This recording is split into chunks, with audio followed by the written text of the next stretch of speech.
지구는 수십 개의 판으로 이루어져 있습니다. 판은 멘틀의 되려 활동으로 인해 끊임없이 움직이고 있죠. 판이 이동하면서 세계 지도는 다음과 같이 변화해 왔는데요. 이런 판의 활동은 때때로 지진을 일으키거나 화산 폭발을 유발해 지구 환경을 크게 변화시킴으로써 생명을 탄생시키기도 하고 멸종시키기도 했습니다. 인류 또한 이런 변화에서 자유로울 수 없었죠. 오늘 영상에서는 판의 활동이라는 지질학적 힘이 인류의 역사에 어떤 영향을 미쳤는지에 대해 얘기해 볼게요.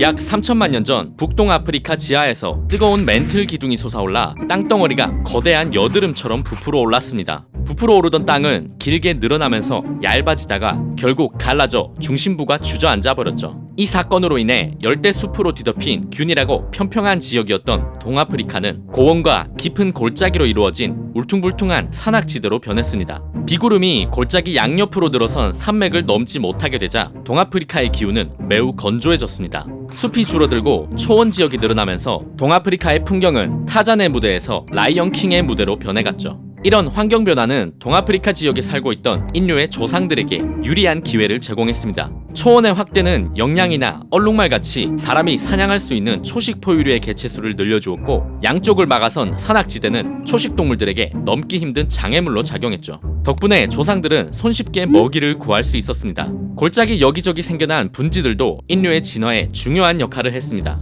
건조한 기후이긴 했지만 강수량이 많은 시기엔 분지들의 물이 고여 호수가 형성되기도 했는데요. 이 호수들은 증발률이 높아서 강수량에 매우 민감하게 반응했습니다. 강수량이 많을 땐 호수가 생겼다가 비가 조금만 덜 내려도 물이 줄어들거나 아예 사라져버렸죠. 이러한 변동성은 다재다능하고 적응력이 높은 개체가 살아남는 환경을 만들었고, 이는 인류가 더 큰 뇌와 더 높은 지능을 가지는 방향으로 진화하도록 만들었습니다. 판의 활동은 문명의 형성과도 깊은 관련이 있습니다. 대부분의 고대 문명들은 판의 경계 지점에 자리 잡고 있는데요. 이 넓은 땅덩어리들 중에서 인류는 왜 하필 지진, 화산 폭발 등의 위험이 있는 판의 경계 지점에 문명을 건설한 것일까요? 판이 충돌하는 곳에는 히말라야 산맥이나 자그로스 산맥처럼 높은 산맥이 형성되는데, 그 주변에는 산맥의 엄청난 무게에 짓눌려 움푹 주저앉은 저지대 분지도 함께 만들어집니다. 이 분지 위로 산맥에서 내려온 강물이 지나가면서 산에서 싣고 내려온 퇴적물을 쌓아 농업에 유리한 기름진 토양을 만들어내죠.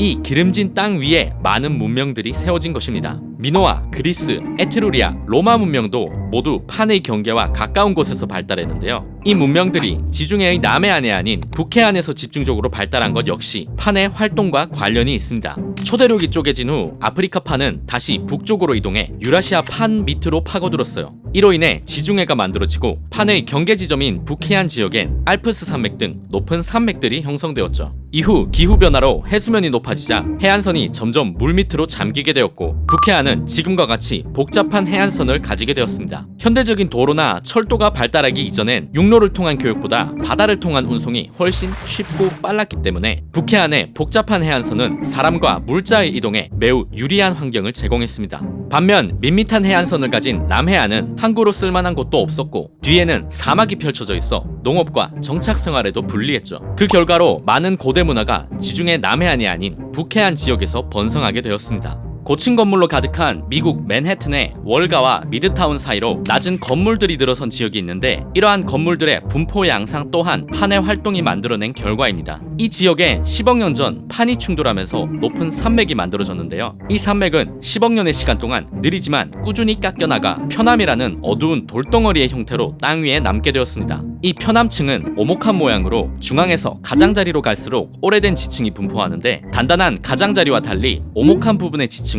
더 무른 암석들이 분포하기 때문에 고층 건물에 엄청난 무게를 떠받칠 수 없다고 합니다. 판의 활동으로 인해 태어난 산맥의 잔해가 10억 년의 시간을 넘어 인류가 건설한 도시의 스카이라인에까지 영향을 미치고 있는 것이죠. 책 오리진은 판의 활동 이외에도 암석, 금속, 물, 기후 등 지구가 공급한 모든 것들이 인류의 역사에 어떤 영향을 미쳐왔는지에 대한 이야기를 다룬 책입니다. 총균, 쇠, 사피엔스처럼 인류의 탄생부터 현재에 이르기까지의 거대한 역사를 지질학적인 관점에서 분석한 이야기를 들려주고 있죠. 너무 재밌게 읽었지만 쉽지만은 않은 내용이라 읽는데 많은 시간이 걸린 책이기도 합니다. 인류의 역사에 대해 궁금한 분이라면 꼭 한번 읽어보라고 말씀드리고 싶어요. 부족한 소개였지만 시청해주셔서 감사합니다. 지금까지 책 속의 방이었습니다.